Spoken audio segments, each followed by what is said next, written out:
Welcome to the Life in Flow podcast. The three of us, Yulia, Polina, and Irina, are exploring what life in flow and flow in life is. Join us as we experiment, test our diverse hypotheses, and have fun in the process. Will we find an answer? This isn't just an intellectual discussion. We're co-creating a shared field beyond words. We're attuning to what emerges moment by moment so that the conversation itself becomes a group flow experience. And we invite you to become an active participant in this experiment. There will be pauses and moments of silence. We leave them on purpose because this is where magic happens. Go beyond the intellectual information. Listen with your whole body and notice how your somatic experience shifts in the process. Share with us what reveals itself in the space where mind, body, and energy flow together. Welcome to the Life and Flow podcast. I'm Polina. I'm facilitating today, and I am joined by my two co-hosts, Yulia and Irina. Hi, ladies. And today we are exploring not knowing as a state, how we move when we don't have clarity.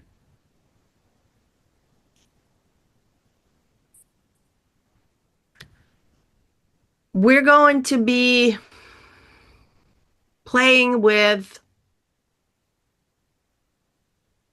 how identity loosens, how efforts soften, how something intelligent can move through us as a state. And we'll follow the conversation the way we usually follow the current of flow between us, within us, noticing when things flow, when they tighten up, when they shift, and what helps us to return to flow if we shift out of it. And the first thing we're going to do is we're going to play a little game. Identity as a costume. I'm going to ask a question, and each one of us will share a story, whatever comes to mind, whatever you feel like sharing today. It doesn't have to be anything super deep, but whatever comes up, whatever emerges. So the question is, what identity did you play best in your 20s? And which no longer fits? Should it be the same identity? So something that I did best in the 20s, but it doesn't fit anymore. Did I understand it right? Okay. Yeah, exactly.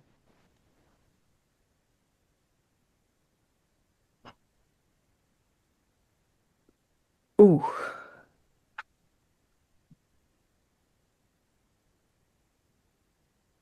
I could start, unless one of you has please. something.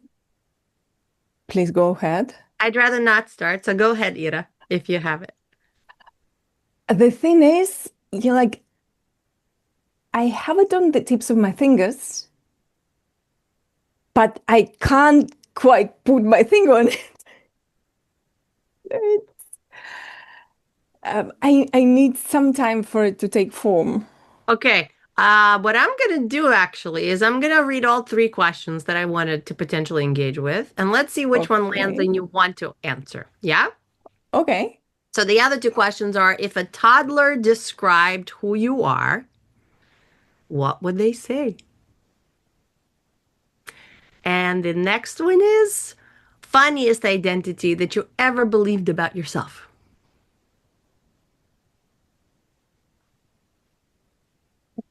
I have a question about English. What age do we usually refer to when we use the term toddler? What a good question. I don't know, but Yulia would know. She has children. Toddler And like 4 or 5.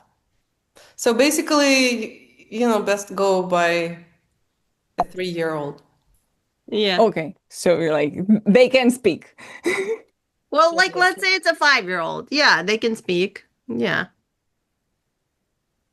What, is a toddler still a 5-year-old or no? Oh, it's 1 to 3. A toddler's only 1 to 3. So let's say 3. Well, 1 to 3, they still can speak. I was just concerned if the toddler can speak or not.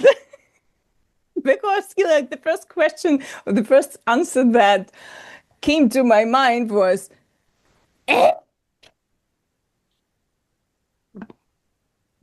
That's how they would describe you?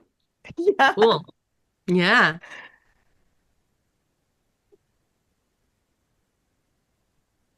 For me, I guess the answer that lies on the surface, it's just easy to pick up, is my comedic identity. I somehow got so immersed, got so pulled into improv comedy, and then I started to feel fun doing it. Not all the time, but still. And I had these thoughts at the end of last year when I even did what is it called when you like another probe, but A prompt? no, when you want Oh. to be on the team, on the house team, and you have to do a what actors do. What do actors do? Like Perform? casting for a role. Oh, casting. In addition, Audition. Audition. Exactly. That's what I did. Audition. And I was like, well, what if I get picked? Listen, it's nice to be funny all the time. I feel like uh, it was also, well, it was the thing that attracted attention, first of all. And then was also a thing that makes it easier for you to get out of a difficult situation and conversation because you know how to turn it around and how to make it sound funny. And it was giving me a lot because improv comedy is so much about life and so much defies a lot of our conditioning in how we interact with each other. So that was a funny identity, I guess, literally funny identity of a comedian. And then after the audition, of course, I didn't get in. I knew that it was time to pause. And I now, since midsummer, I haven't taken a new course. I have hardly been there. So it's as if this identity contributed to me what I needed from it. And now I feel like I would go maybe sometime, maybe I'll take another course at one point. And it's cool to see a show, but that I'm not like, kind of like trying on that identity anymore. Cool. Thank you for sharing.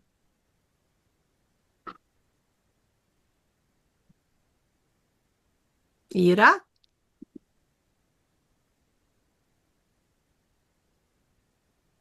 I got carried away by this thought that like when the identity fulfills its role and then it sort of just goes away on its own, because I think it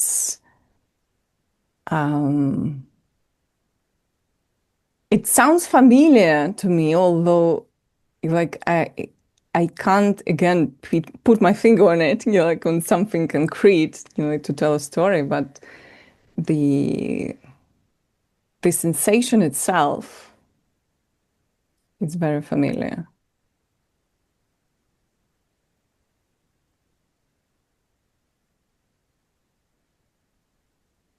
And I actually like, I think I'm going to mix my answers for 2 questions, because I was thinking about also like the funniest identity. And what came to my mind, well, I won't go into the drilling to understand what do we mean by the funniest. Should it be funny for me or for the other people? I will just go with what came to me. And it is when I'm what I call being a star. So like when I really somehow like the circumstances, the energies of the circumstances I'm in confluence, and what do they do? Like, well, they flow together, Converge. converge, and so somehow it so happens that the people around me, like with whom I am doing whatever activity I'm doing, they recognize me as someone special, and like I love being the center of attention. So like, and they are giving me this attention, and I start like flowering and showing up myself, and they give me even more attention, and then like everyone becomes so amazed that, wow, Irina, you have such an amazing energy, so exuberant and you like extravagant, and you like you're a star, and you're like, yeah, of course I'm a star. And it's so you know, like it really, the things, they should converge for it to happen, because like, it doesn't happen always, but when it happens, I really feel myself like I'm on the wave. I'm riding this like the wave of success and recognition. And it is funny for the others because somehow they find me funny, but not funny in the sense of like a clown, but like I give them joy. So my exuberant energy, when I feel myself a star, because I receive attention from them, so I give this energy away, and they feel joy, and I feel joy because like I'm receiving this attention. But what also came to my mind regarding the question about the identity of the 20s that doesn't fit anymore, it's somehow related to that, because when I was young, I was really looking for this kind of situation. So I was looking for the ways to be the center of attention. And so I was specifically looking for ways to be different, like to make a point that I'm different from the others. And then somehow, I guess, it takes one to accept like that you are different. So like when I just accepted, okay, so I'm different and I don't need to prove it. So like I don't need to look for this attention, because I know like when the thing's right and when the energies are right, it comes naturally. And when it doesn't come naturally, you can't force it. So somehow this need of like of attracting attention no matter what, and proving that I'm very different, I'm not like the others, it went away. Maybe because you're just like the part that really makes me different. I just got integrated into it. So I lost the need to prove it to myself and to the world.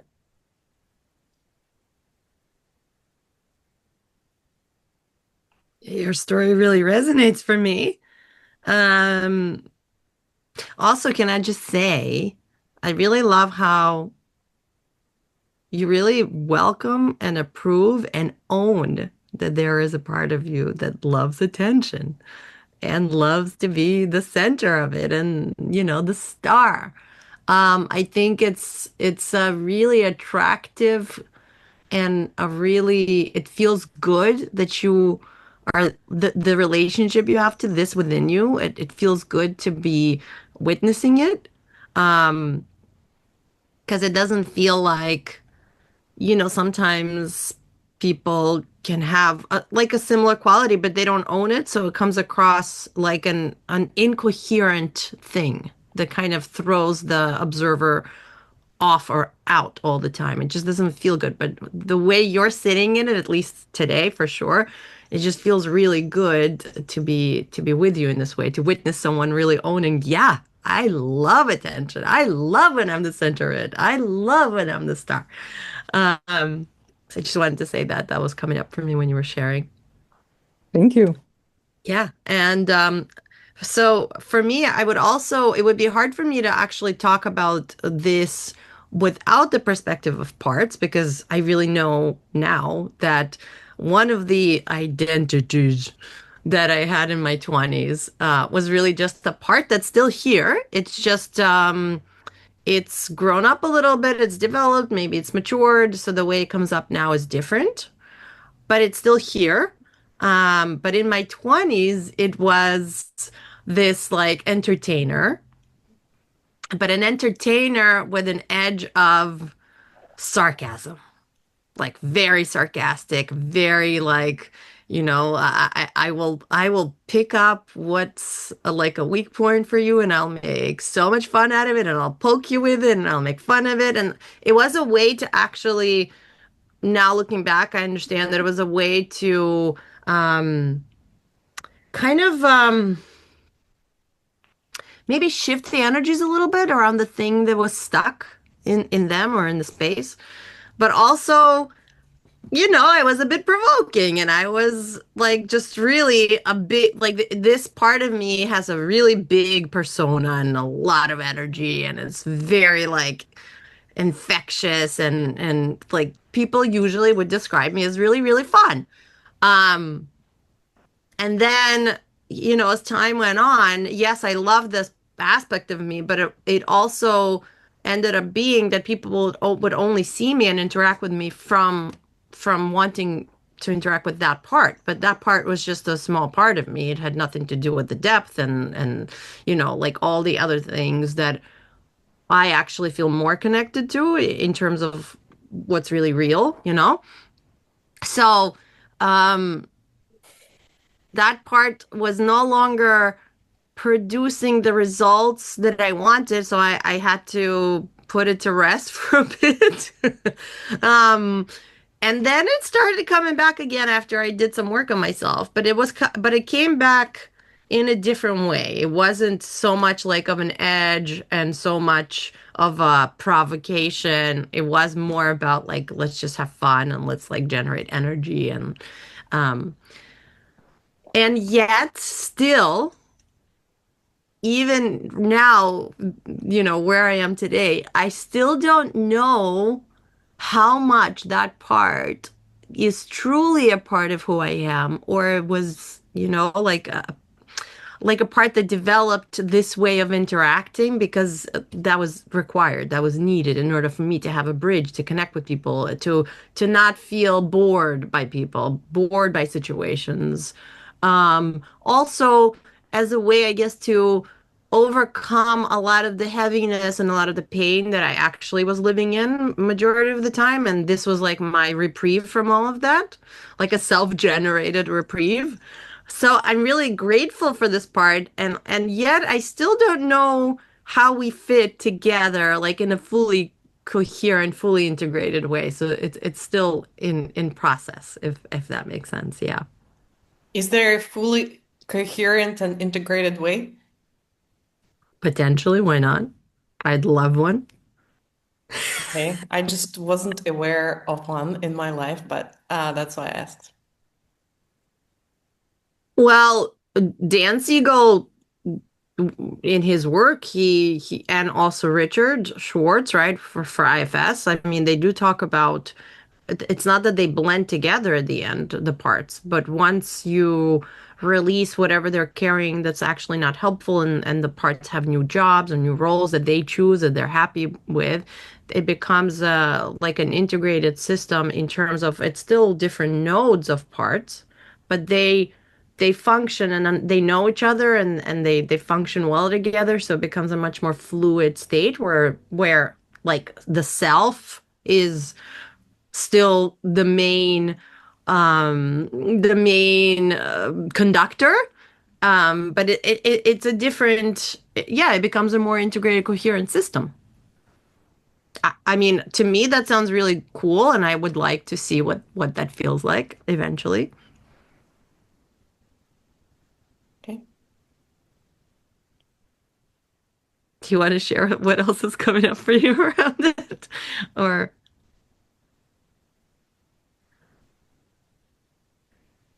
there's resistance around the concept that it could be a more coherent, integrated system? No, no, no. Of course, everything can be more coherent and integrated. You just don't know. I was just speaking on you maybe by saying we're not fully coherent and not fully integrated. And to me, this sounds very static. I don't see how you can just become fully coherent and fully integrated because there is so much movement happening all the time. And there are many parts and many non-human interactions that are always there. And I guess that was my question. That's what my question was about. I completely agree with you. I didn't mean to describe it as a static system. I actually think it is completely fluid and always shifting and changing its form, but maybe in a more coherent way than at some other points in my personal life, where there was a lot more edge and other energies that made it hard to hold all of the aspects of who I am in a way that feels good to me. But for sure, I don't think of it as a static system or a static goal.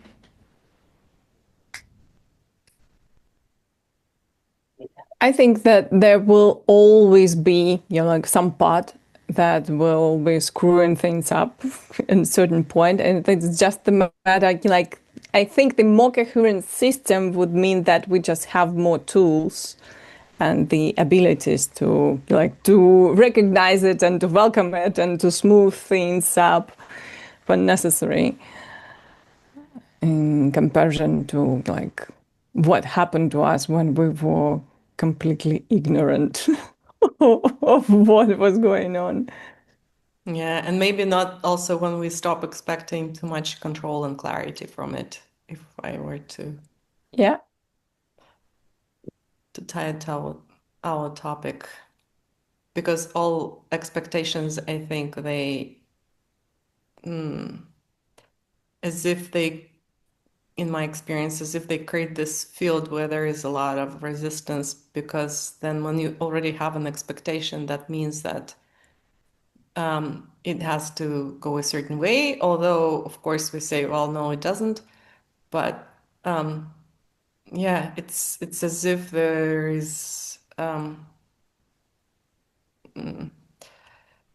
kind of a relationship where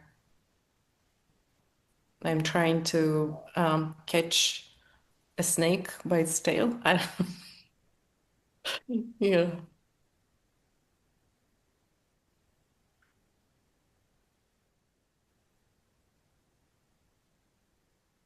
Why are we catching the snake by the tail? I also was trying to understand. I think I dropped out. What do you mean, Yulia? No, I was just saying that um, if we talk about control and clarity and imagining what this part should be doing and then what that part should be doing, then to me it feels as if I'm predefining the field that actually doesn't exist yet. And it feels like I'm trying to catch a snake by its tail. It just felt like somehow the snake got into this. I don't know how. But so it wasn't a metaphor I have thought over, really. No, but it's okay. I just, I think when you were speaking, I missed what this metaphor was applying to, but I I think I actually agree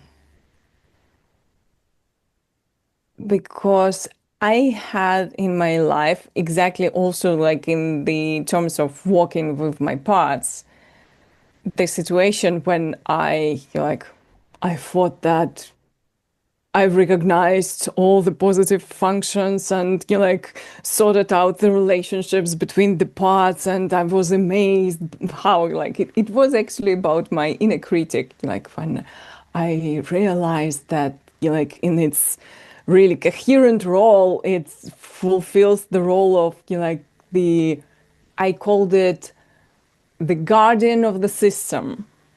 It's very important because someone needs to watch that. Everything should work well according to for the benefits of the system.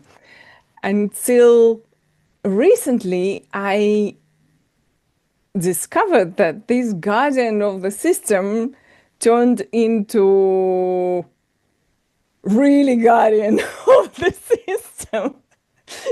Someone who was seemed like now you won't move anywhere until you fulfill this and this and this. And I was like, I, I did this. I did this. And I don't know how to undo it. I put the guardian there, huh? I wonder what I said that made you receive what I'm describing as if I'm saying there's all this work that has to be done to prepare a part for how it should show up. Because actually, it's not what I meant at all. Um, in the process of working with parts and helping them release some things that may have taken on as a responsibility or the way that they are used to showing up and interacting with the world or even internally. A lot of that is outdated data that they're using, outdated reasons. So the process of helping the parts kind of unburden and change roles gets them more closely aligned with what they may originally have been there for, like what their essence might have been, which then kind of clarifies the field energetically internally. And so then when that part shows up, it's not like you are controlling it or telling it how to be, but it is legitimately, it feels differently and it might show up differently the more it unburdens itself from outdated sort of programming or ways it decided to interact with the world. So it does become more of a coherent system, but not because you are like guarding it or telling it what to do. It just is more coherent. And it is actually probably even more fluid because everyone's aware of each other, at least to some degree. And there's also a very clear delineation between them and like yourself, your true self, which is the adult self, the one that has more access to all the data, So it does then become a more an easier, cleaner way to interact with the world and also yourself, from my perspective. How does that land? I totally agree with you. I guess you like what I understood from the Yulia's objection, or at least like how it landed with me, and what resonated with me was like the idea that you once arrive to a more coherent system and it will stay coherent for the rest of your life. That was what we resisting to. I don't think that I meant that. I think on frequency level, yes, you do go to a different level. So then the bottom of that level is of course going to be different than the bottom before you did some work. But no, it's always going to be in flux. Things are happening, shit's happening. If you haven't confirmed, removed some of the deletions along the way, definitely they're going to come up again. But I think there is progress possible. And so I am a firm believer that that is possible, and I'm putting it out there. The progress is possible, but That's right. sometimes, no, like it's not even sometimes will come later. The progress is actually, it's never linear, like line upward. It's always a spiral. And so sometimes the parts of the spirals, the spiral, they're so close to each other Yeah. that sometimes you come to the point when it seems that you're like, you know what? I have been working on it and I have cleared it and I have made it more coherent 1,000 times, but I still came back. And you don't have enough perspective at this point to see that you're actually at a different level.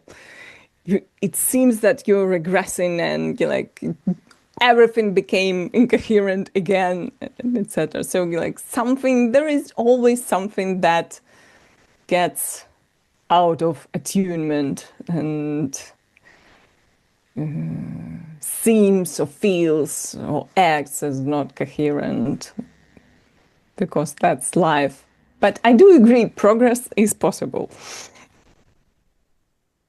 Yeah, I guess I Yulia, wasn't where are you really at? objecting. I wasn't really objecting to anything. I was just noticing how it was for me, what you were sharing. Mm. And I Mm-hmm. was just voicing that. And I think now that I've been kind of like sitting with this, I think maybe there is something that, whatever, some resistance. And it's related to the fact that, and we've touched on this before,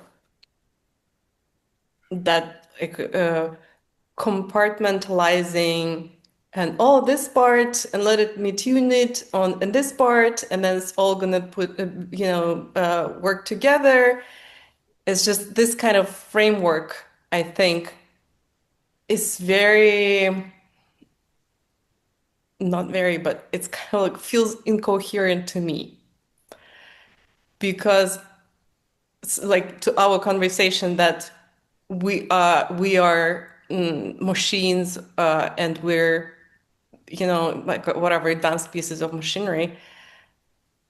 I find that when we even give strict definitions, or even not strict definitions, but give the parts certain names, then even think about them as parts, and kind of like there is this image that emerges for me.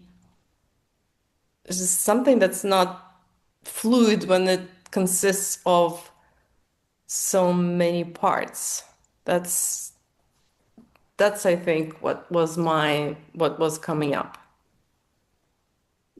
Can we rewind a little bit? Did you say that it doesn't feel fluid to you if it has too many parts? Because it has too many parts? It's no, the way I guess the way that I was seeing it as we're talking about parts is that, oh, this is this part and it's like this, but it will get like this, and this part needs some tuning, and this part needs some pruning, and this part needs something else. And if I talk about myself, I mean, I have no I don't want to be making this kind of decisions that this part needs this tuning and pruning. And I don't know, or also, Pauline, that's maybe what you were not saying, but as we were discussing it in these terms, this was coming up for me. Wait, can I actually, as I was tuning in to really understand where you're coming from, because it's important, I wanted to make the distinction in case I wasn't clear that um, it is not the I that decides from my parts what needs to happen. It's actually the part. I Yeah. would ask the part what it needs or what it's carrying or what new job it wants. So I'm not making decisions for it. I'm treating it as a its own being because in a way it is in the system. And also I was wondering, what if we looked at it as the internal garden and you are the steward of your internal garden and you would have to tend to the different types of plants you've planted and ask them what they need to thrive. Do they need more water? Do they need more nutrients? Do they want to be replanted somewhere else? It's kind of like that kind of thing. It's tending to your internal garden. Would that help that image or no? Not at all, because this is not how garden works. It is Okay, not. it's a forest. It is a forest. You were And this is born not with at it. all as for so I think that's why where I am coming from, because the more kind of like exposure I have to these systems, living systems, the more I see and experience how they don't work this way at all. The garden that I was thinking that I was doing gardening, but then like a lot of things were doing the garden for me, and actually it is like, oh, we know better. Like plants came, plants went, plants decided where they wanted to grow and where they didn't want to grow. It was like it, yeah, exactly. And then of course in the forest, what is even the forest? Because now I'm reading this book that's called Entangled Life about fungi. Pauline, I mentioned it to you. Has like this stuff that they describe, the guy describes about forests. It was also, I thought I had read some books about forests and I had an idea, but no, not at all. And one of the interesting things says that there are anthropologists nowadays who want to say that it's not evolution. What is happening in on this planet or in this universe, it should not be called maybe evolution, just going outward. It should be called involution because it's about involvement. I mean, everything gets involved with everything all the time with outcomes that are just not predictable. Those fungal networks, trees, how they come together, what happens after, what happens in the process, where it leads. It's like there is no way to tell. No way. And yes, I mean, stewardship, of course, is there, but not where, like, I'm aware of all my parts, I'm aware of all my plants, and I'm just, it's just kind of like, how can I join this involution and be a part, I don't know, a part, another part, and like co-create with it. We are literally saying the same thing, and this Yeah. part that you have that is resisting something, and I don't know what it's worried about or scared, but I want to welcome it. I love all your parts, but this part that's resisting is for somehow twisting our ability to see we're actually talking about very similar, at least. I'm not going to say the same, but very similar things. Ir, do you, as the third person, I agree with you, Pauline. Yeah, it's so like in the end, this is what we're talking about. It's just maybe the matter of like the models and how we describe the model doesn't fit in the way how Yula sees things at this moment, but it is actually about exactly just seeing, and it's not about, like, okay, I am the wizard of the oars, and I am, like, pulling the string, and like I'm deciding you are doing this and you are doing that, and assigning the roles. It is exactly about discovering, like, what is growing in my inner garden and how it is growing and what does it ask for, so like it, the whole system, the whole garden could flourish better and not like die out because like it all consumed by the bad weeds and it's not being taken care of or whatever. Yeah, and it's a very much a co-creative process. And it doesn't have to be a garden. It could be a forest. It could be whatever it is that you want to use as the analogy. But I guess that, and also I didn't say all parts. I don't even believe it's possible for us to get to know all of our parts. I think it's way too complicated and complex of a system that's not just about the internal system, but also the external factors that but that's a whole other conversation. But this part that's coming up for you is having it doesn't want to take it on today. It wants to take it into a different direction, and that's okay. No, I didn't mean to take us on this detour. And I just actually, once I made that comment, my intention was just to let it slide. But I guess, And we didn't let it slide. Well, actually, you wanted to let it slide, but it was still here in the room with us, and I could not move on until we, like, at least put some a little bit of movement around the resistance. So I hope you don't mind. not at And all. I wanted to land together a little bit more coherently, so we could all together, at least in some way, can go further on this little journey we're taking on today. So thank you for humoring me and for playing along and for letting me dig a little bit. And thanks, Ida, for your assistance. In my garden. In your garden. That's right. Dig a little bit in that garden of yours. I have a naughty garden, okay? There are gardens You like that do. where you're Some not allowed weeds. to dig. Yeah, there's some weeds in there. Not allowed to dig, yeah? No, literally. Like there are gardens nowadays where you're not allowed to dig. Yeah. Oh, really? Yeah.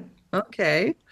I want to hear more about this. Maybe you can do an episode and then share with us about this interesting, curious, foreign world to me.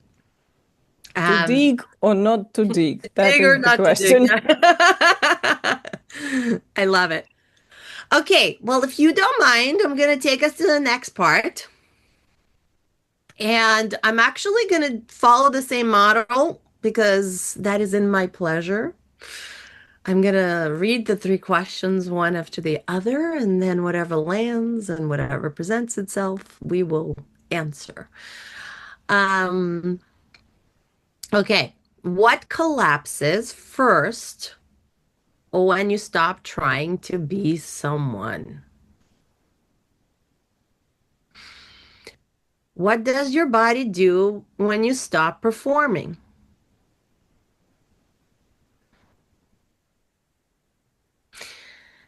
Where do you feel the difference between social identity and true identity?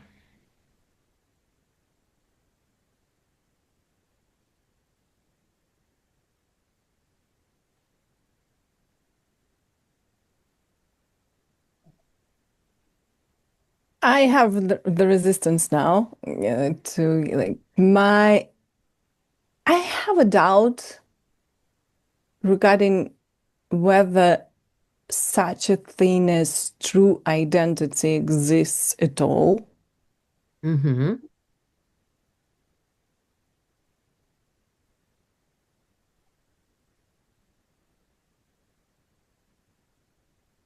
But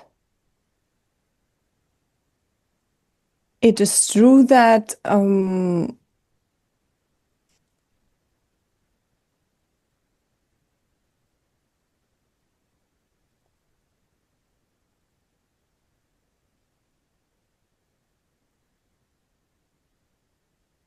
so the identity is something that we identify with.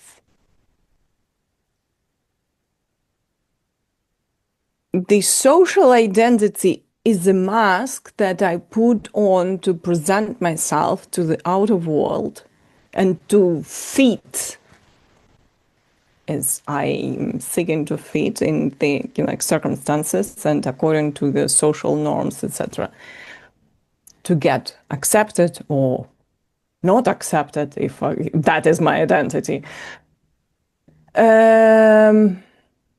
So it is true that I may have these masks, and I even may believe when I'm in the social circumstances and I'm presenting myself to the outer world, like I may fuse myself with this mask. And when I get out of it, I may put on a different mask that I would believe that this is me when I don't have to act for the others. It doesn't mean that it will be truer than the mask I put on for the others.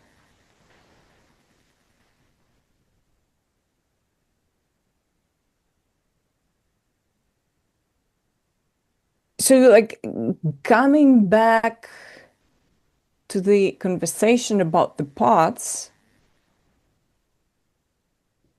any identity feels like it is just reducing my perception of myself to only one of my parts, as opposed to opening up to more fluid system of that I can be many things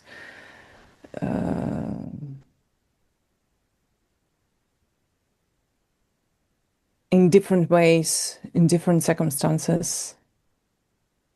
I don't know if this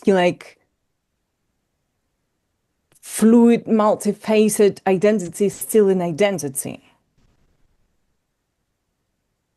If I'm open to be different many things in different moments, I'm like englobing all my identities. Is it the true identity? I would more be inclined to call it as no identity. I don't know if it made sense. Yeah, I have a wait, you want to say something? No, go ahead. I had a quick question. I wanted to clarify. I want to understand better. Are you saying when you are not performing a mask, as you described, and you are maybe closer to, let's say, your natural state, You still are not sure whether you're performing or not, and whether it's actually you? That is exactly my point. I might not be performing for the others, but I may still continue performing for myself. Yeah, that's such a good distinction. That's a good point. Because this is what I believe. Like the identity means that I believe that I'm this way. Mm-hmm. And hence I have to feel this way, I have to act this way, I have to think this way, even if it's not about performance for the others. But I'm still like, because I know it in my life, I caught myself in this more than once, like that I react and I feel and I have an emotional reactions and in certain ways when I'm completely alone, just because that is my identity. That I assume that this is who I am and this is how I need to feel. But that's just one of the paths. I have another question, but can you share what you were going to share? Where I yeah, I don't also see a true identity. I think also if I'm with myself, what is even, or if I'm alone, I guess I also see the way that I'm never truly alone. I'm maybe alone, the only human in the room, yet I'm of course not alone, because even chairs shape us and shape how we feel and what we think, as we know, right? And of course, so many other ways. How is the moon today? And how are the stars aligned? And what kind of wind is blowing? And what kind of memory was planted in me when I passed a tree or a house or something like that? So I also, like, what's my true identity? Is it my true, like, I, yeah, I actually see myself more, the identity in a more porous way. And then the second thing I wanted to say, that actually, then this question brings me to our conversation on being, which was not very conclusive, to say, to put it mildly. And after that conversation where I understood, I had a very hard time defining for myself what I even meant by being versus doing, I happened to see with my family movie Forrest Gump for 159th time. And it's as if this movie just answered a lot of my questions about being. So, I mean, forest to me is being, and maybe something close that comes to this true identity. Well, I don't want to call it true identity. Maybe I would call it soul, or soul that's defined by someone's unique place in this universe. And whether he was alone or with others, that place always shone through. And whether he was not doing much or whether he was doing tons, that place always shone through.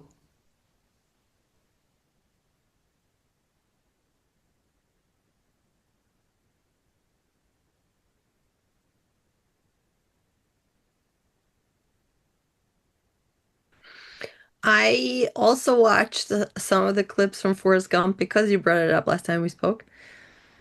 And I see what you mean, and I also have a different sense about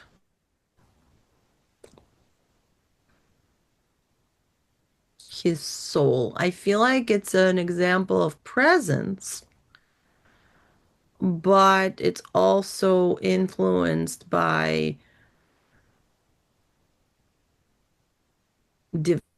development and brain activity, and all of those things are also co-creating his state. No I doubt don't about that. know if he's a good Always example co-creating with for everything. how human. Yeah, I mean, it's a metaphorical example of something. I'm not sure it's really like the North Star for how we as humans should be or can be. Maybe in some ways, but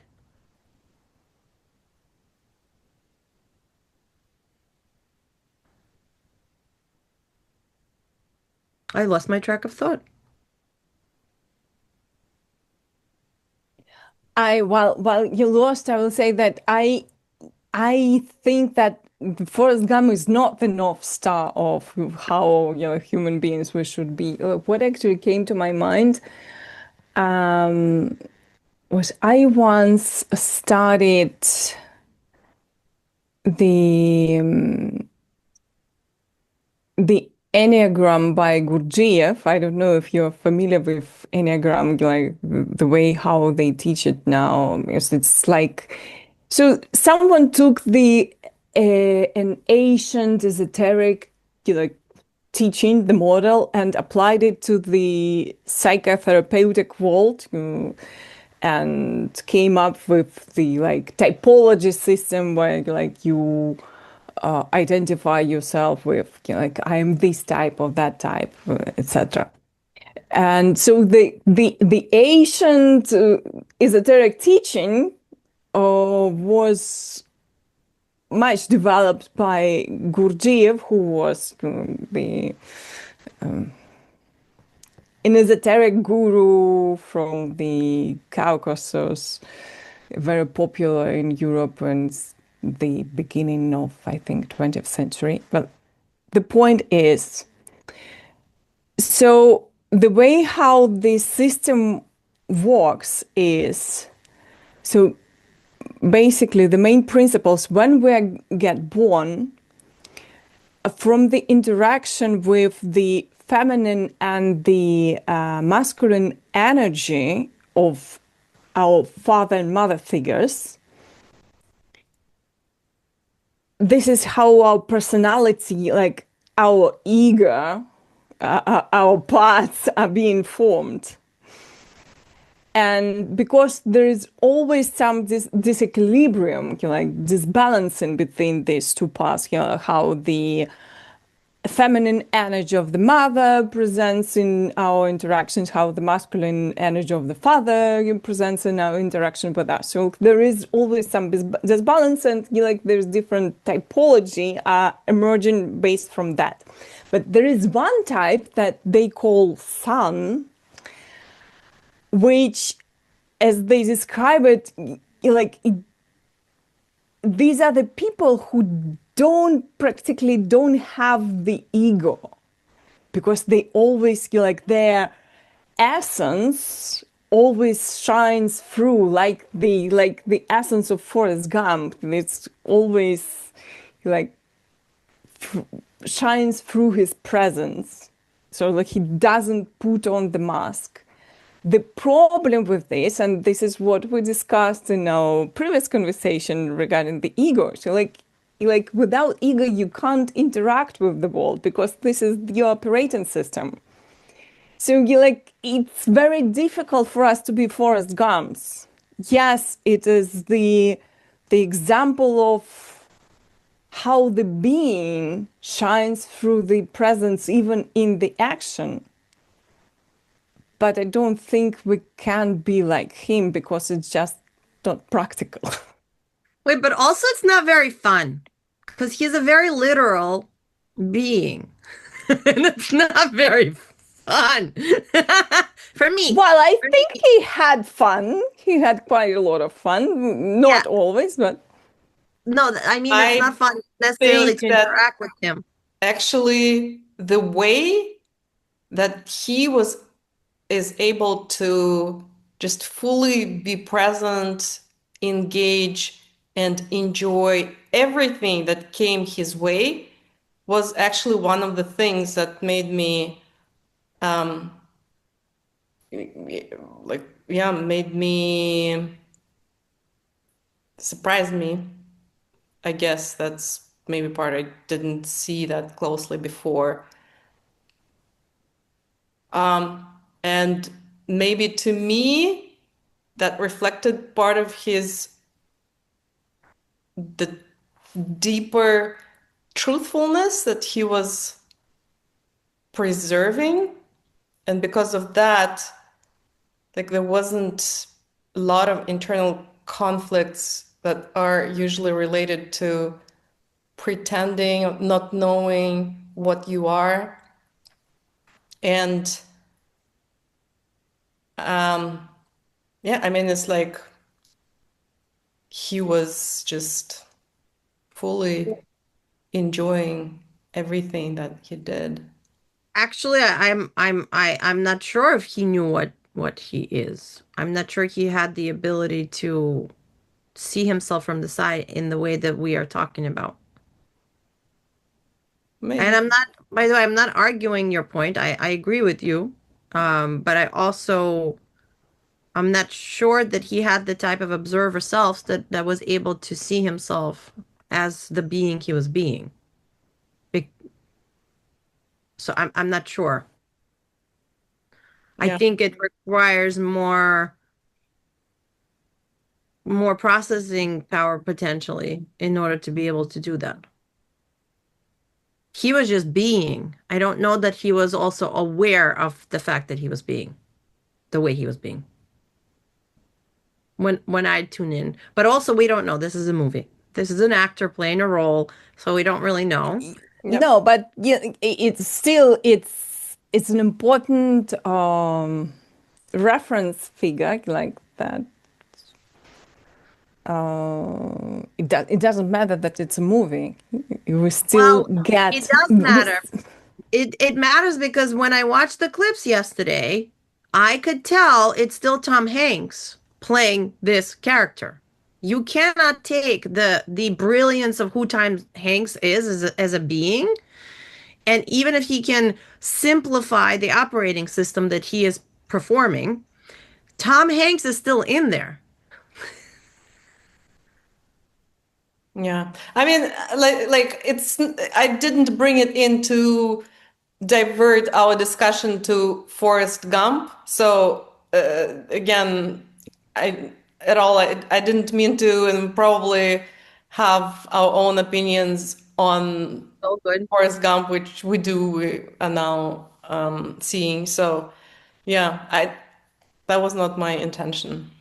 Apologies. I think it's a cool metaphor, and yet, yeah, we all three see maybe different aspects within it. Can we leave it there? Sure. Sure. Thank you. And I actually still had a question for Ira. Ira, when you are doing when you're potentially doing the internal performance versus the external performance, is there a different body sense for you? Or a different sense that is It depends. It depends on what I'm performing. okay, so it depends on the role. Yeah. Okay. I would personally also agree with both of you about how I experience identity.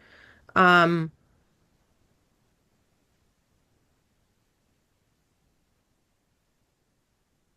I think what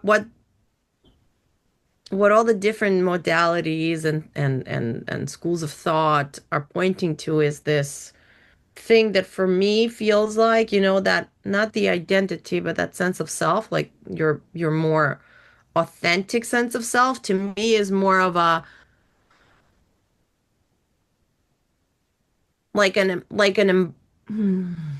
sensation internally, like an energetic frequency or energy, and then all of the parts and roles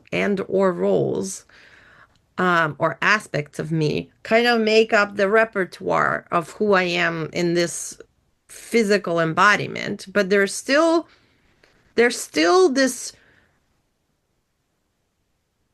thread of who I am in essence in terms of like the frequency vibration,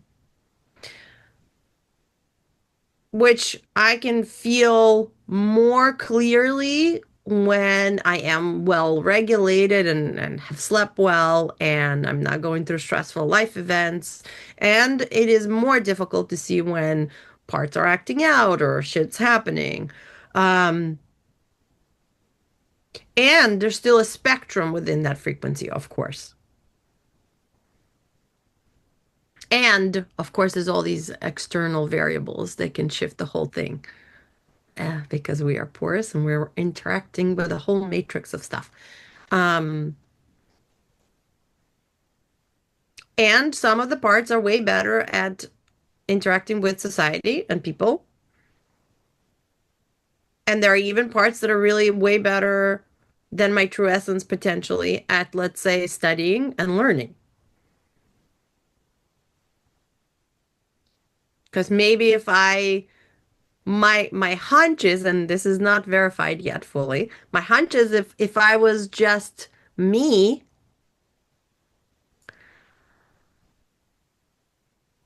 I would just be in nature or on the ocean or just like walking around and having fun and just experiencing the world. I don't know that I would be doing a lot of the things that do still bring me pleasure and feel very grounding, that I would still be doing those things. But I think it still brings us back to the conversation of Forrest Gump.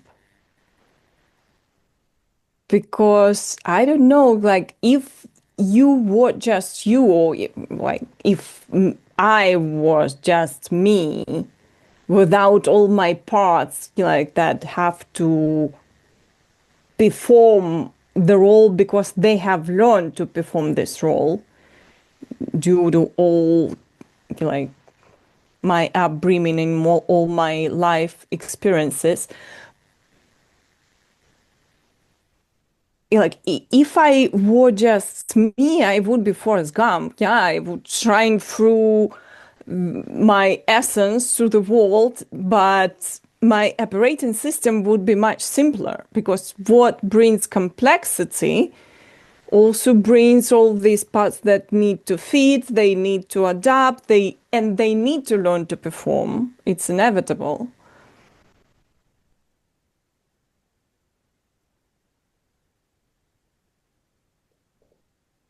Exactly.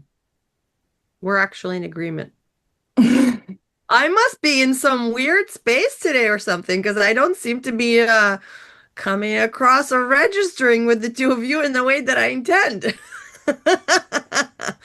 Okay. Did it sound like I was not in agreement with the point you were making? I Not that we're looking for agreement here. This is Yeah, an no, open but I'm discussion. not sure that like I'm arguing because I'm disagreeing with you. It's more the reflection that is brewing inside of me in relationship to the concept of like true self or natural self, and what is it, and if it exists at all. Because like I was thinking, okay, so like this frequency, I do agree that, for example, in my experience, there are circumstances when my inner experience of what I'm living through gives me this sense of ease that, like all the interactions are coming easy for me. Like I feel like the fish in the water. Mm-hmm. So I Yeah. don't need to make an effort to perform, to put on the mask, to get preoccupied. Do I fit or do I not fit, etc. So like, do I perform my role well? So it feels like, okay, I'm in the flow. I'm in my natural environment. Everything is good.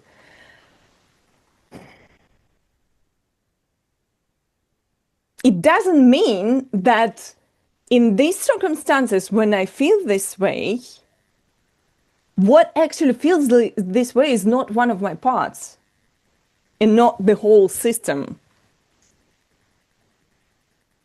So, like, yes, there are circumstances that are better fit for a certain parts of me and for certain roles that I have learned to perform.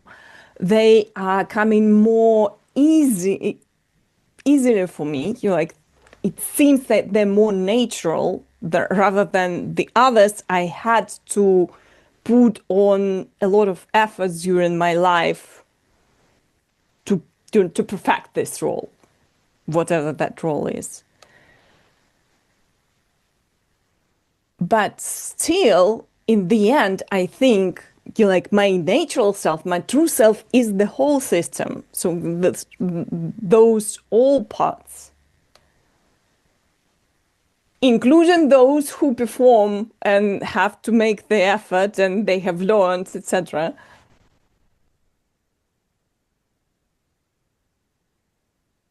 But we do want, I believe, we all want to things to come easier, or maybe we don't.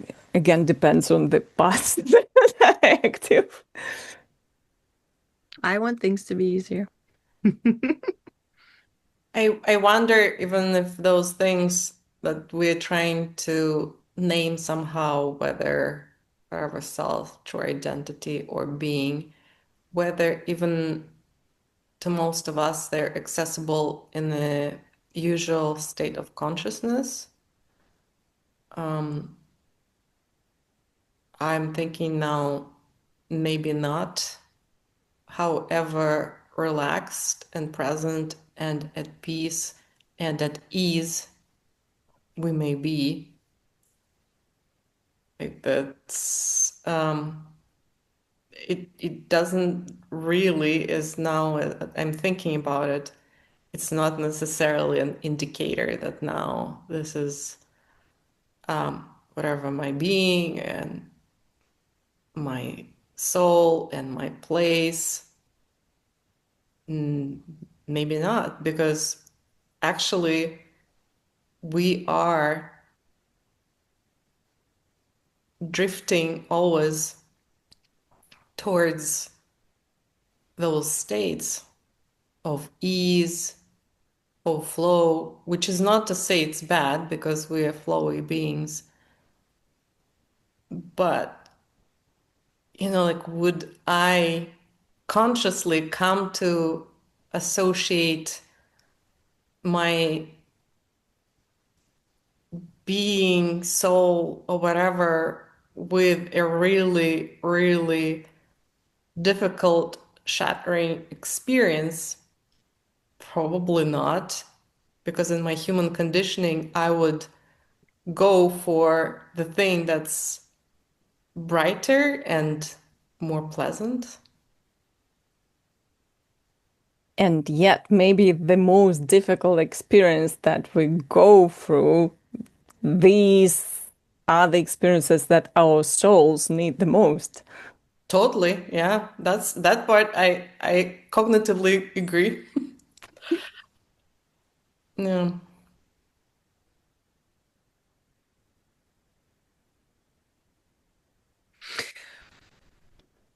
My perception of identity has greatly shifted and widened ever since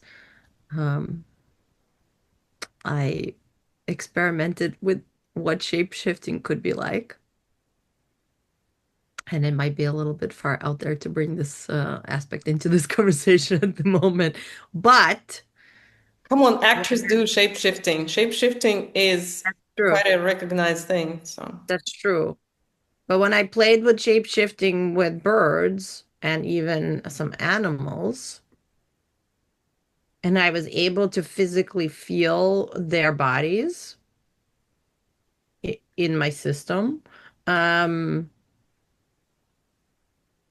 certainly made things even less clear than they were already, about who are we actually, period, outside even of the question of identity.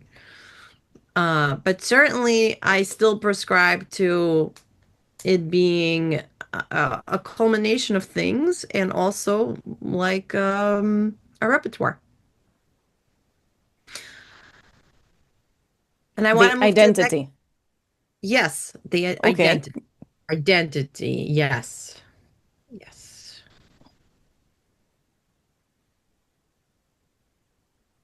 I think that you could still be identified on frequency level as the as the as the sum of all the different parts and aspects that make up you.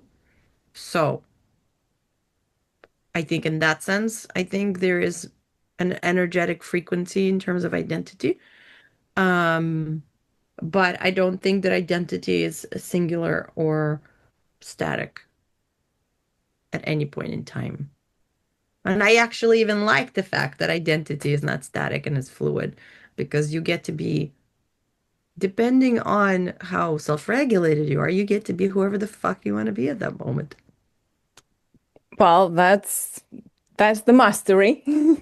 Yeah, like meaning you get to call forward whatever you feel like or suits the situation because you've got a well-developed and well-refined repertoire of all kinds of different things that make up you, including your ability to call things in that's not necessarily internal to your this thing that we are at the moment from other places, right?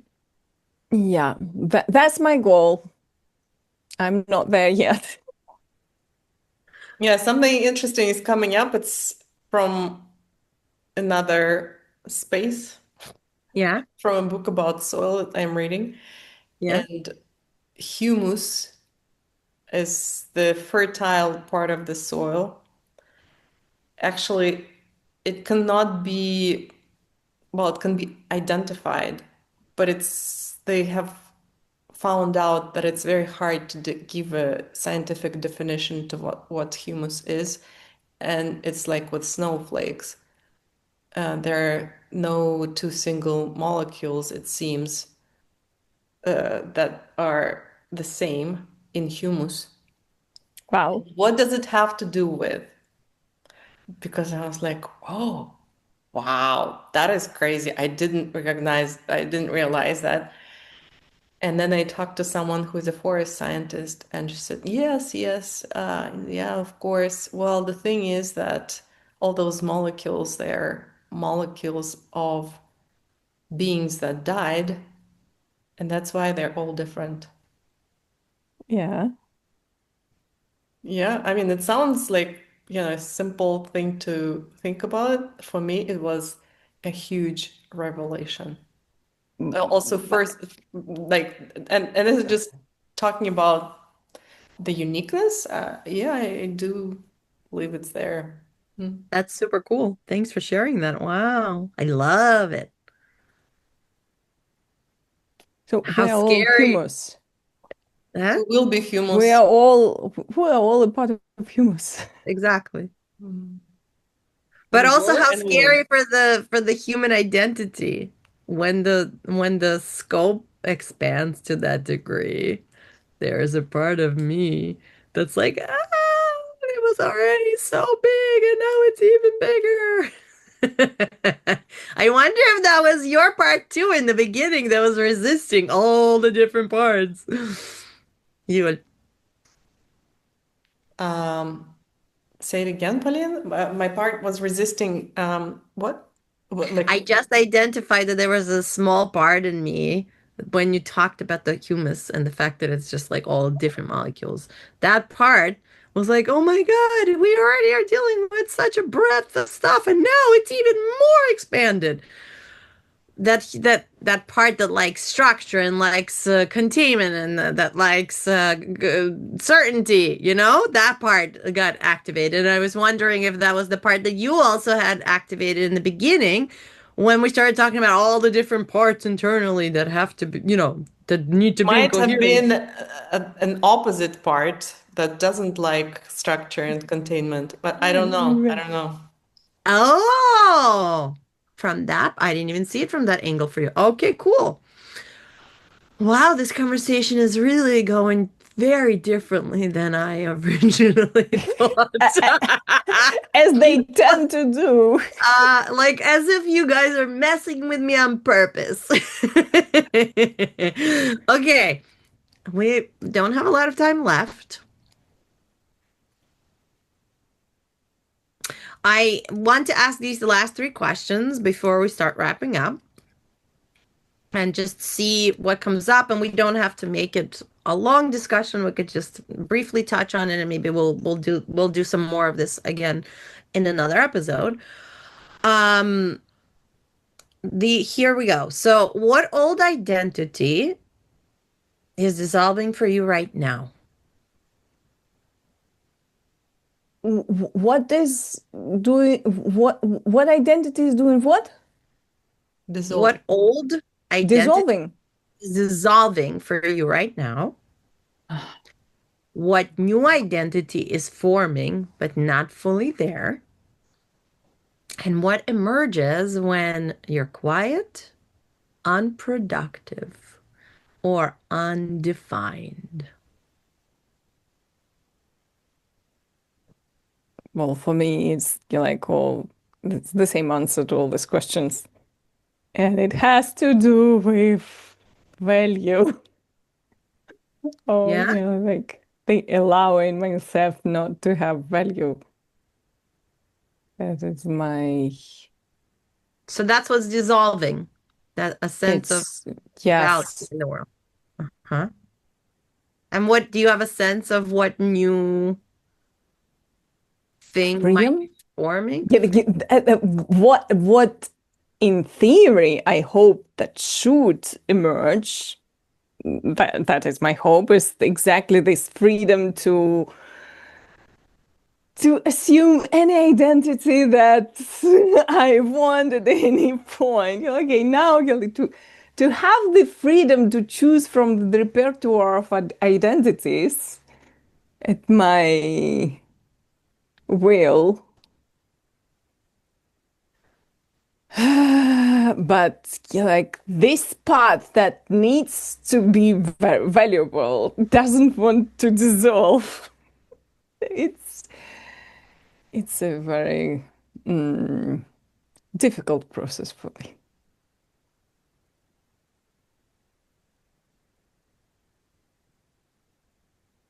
I hear you. I feel like I am also in some ways on a similar journey. Julia?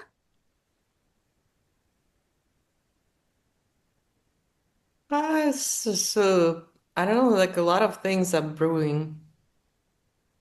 One of the big ones is definitely what's called exploring my wild self and peeking with curiosity.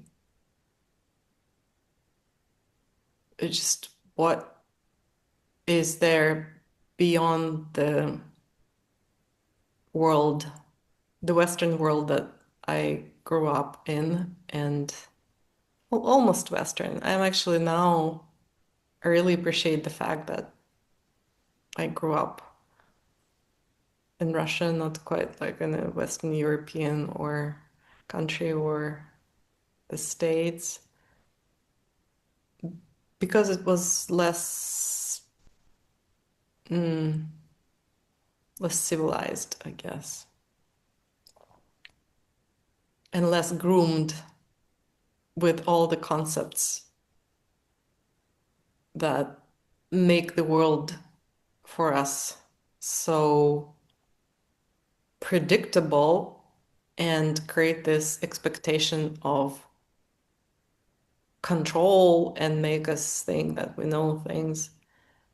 So I guess it's even hard to put it in words what is going on, what is brewing right now. And then one more thing I would say that is more clear cut and clearly defined is my idea about myself, as if I should always be learning, be like this, like,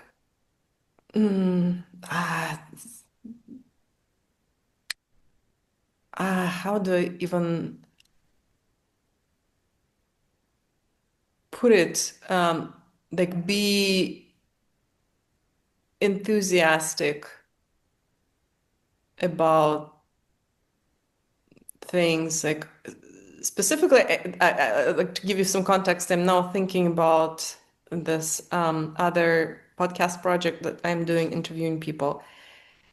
And like one thing I'm finding out is that I find myself really, well, there's a wonderful people that I'm interviewing and they're also very knowledgeable, but I guess I also have a quite broad context in what we're exploring. And I find myself constantly kind of looking down at myself somehow. I don't know. And so one of the things that I am inviting into my field from all the beings and all the elements is just like sensing and holding myself with more friendliness and respect, I guess. Yeah. I think that's the best thing I've ever heard you say. Oh, really? Yeah. Out of all the things that I said? Of all the things you said, that one is the best for me. Sounds triggering. Oh, really? Oh, because that part that has to be more valuable than that. I mean, I just had to mess with you, okay? You're messing with me. I'm all about being more friendly to ourselves and more welcoming and really honoring of everything that we are and everything we've been through. To me, that is way more valuable, if we have to use that word, than all the knowledge and all the data and all of the, intellectual capacity and whatever else it is that is valuable in our human realm. So I love that for you. Because also, if you're more welcoming and honoring of yourself, we get to interact with you from a totally different energetic space too. So we also benefit. From a totally different energetic space. Okay, Well, wow, I would you are just you're on top of it today. Not a total, just a little bit. thank you for that. Welcoming. I That's needed not what this. I meant. I needed this tweak, okay? I'm sorry. I apologize. I didn't do a good job. Well, actually, I'm going to go back to what I said. It is going to be totally different because the more welcoming and the more honoring you are of yourself, you will be resonating differently. And so if the resonance changes, yeah, it is a totally different experience of you. Not in the way that you were reacting, but I mean, like tracking the shifts and the changes. Even a subtle shift can be a big one. That's where I sit today, okay? Does that sound okay? Like, where are you? I want to make sure we're not, we're tracking. Are we tracking? Do you know what I mean? It wasn't like a personal comment. It was more about how I experience things. Well, are you asking me? Yes, of course I'm Yes. asking you.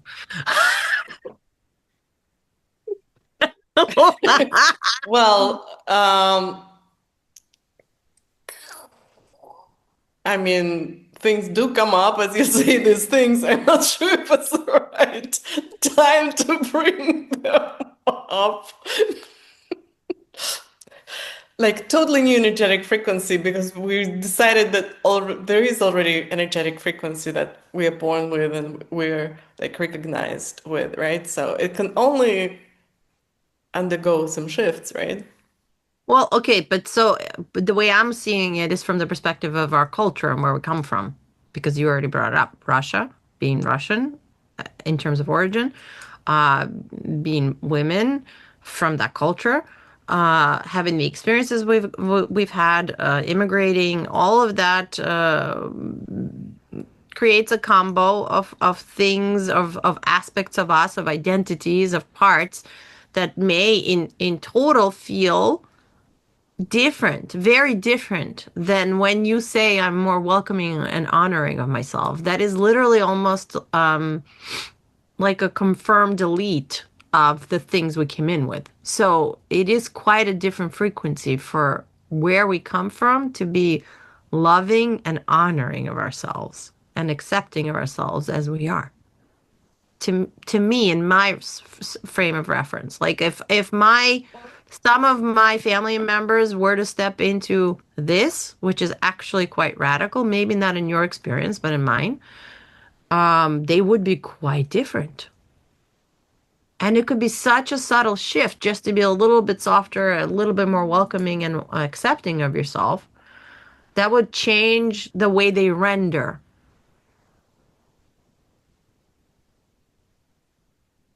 So that's what I mean. Does that make sense? Yeah, that makes sense. I mean, I don't see it as related to nationality. I do see my trace or whatever energetic frequency or signature being unique, but that particular thing, welcoming, I don't trace it to ethnic origins. Because you feel like where we come from, it would be the norm to be welcoming and accepting of ourselves No, because and I feel honoring. like nowhere is it the norm. Exactly. And even more so, it is not the norm in countries obsessed with productivity to a higher degree than they are in Russia. It's like the Sure. If States we and expand, Western Europe, this is where people literally just suffer with themselves. I think more than in Russia. Yeah. and that's I in my mind I agree with you, but in my lived body experience, I can't reference like Americans or Europeans because I am something else. I come from a different set of stuff that makes my experience more of an embodied experience, and that's where I'm trying to speak from. The rest of it would be me making it up. I don't know what it's like for the American embodiment, let's say. I don't know. It's a very different energetic frequency, as well as in other countries. So that's where I was coming from. But yes, most likely you're right on the surface, but I can't speak to it. I can only speak to where I come Well, from. and whatever we say in this podcast, it's not because we know for sure, right? But this is, we don't cite scientific studies here. And that's my experience has been knowing a lot of people from the States, and also from Europe, specifically from Germany, that, they many of them have been having it harder than people that I know from Russia. Around this welcoming and honoring of self, you mean? Oh, yeah, interesting. I actually want to know more about that. I wasn't aware. Thanks for bringing that in. Okay. On that note, if we were to do a self-review of this episode and be transparent with the audience, we would probably say this was, for me, less flowy, although there was still transy at some points. Didn't go, yes. I object. I would say that it wasn't flowy. I just said that it flowed in a different direction. We didn't talk about the question of not knowing, but we Yes. did talk about identity. That's true. Okay, so I have to refrain. That's true. There was a flow. It's just that as I was observing it, it was unclear to me, and there were also some stop signs along the way. and Welcome to life. yes, welcome to life.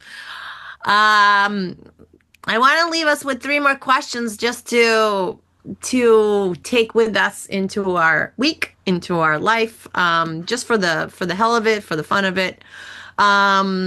If you couldn't be someone for a month, so no identity, if you could not have an identity, what would life feel like for you? What identity would you try on if there were 0 consequences? Ooh, I like that one. What if identity wasn't a fixed thing, but a movement? Like in a symphony, there are different movements.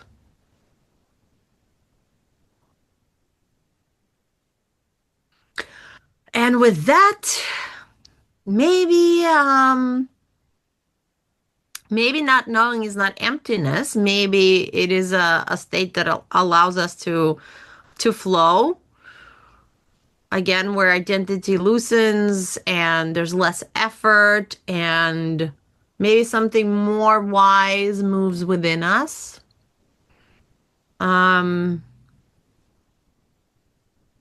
Maybe who we're becoming emerges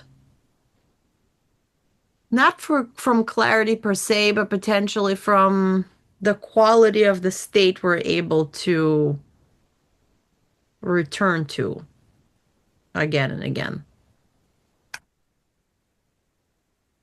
Definitely has been a very interesting conversation from my observer self. So that I thank you from my observer self to your observer selves. Thank you, and thank you for all the identities that showed up today and all the parts, and the forest and the garden and the And flow. Forrest Gump. Forrest Gump and and that's it.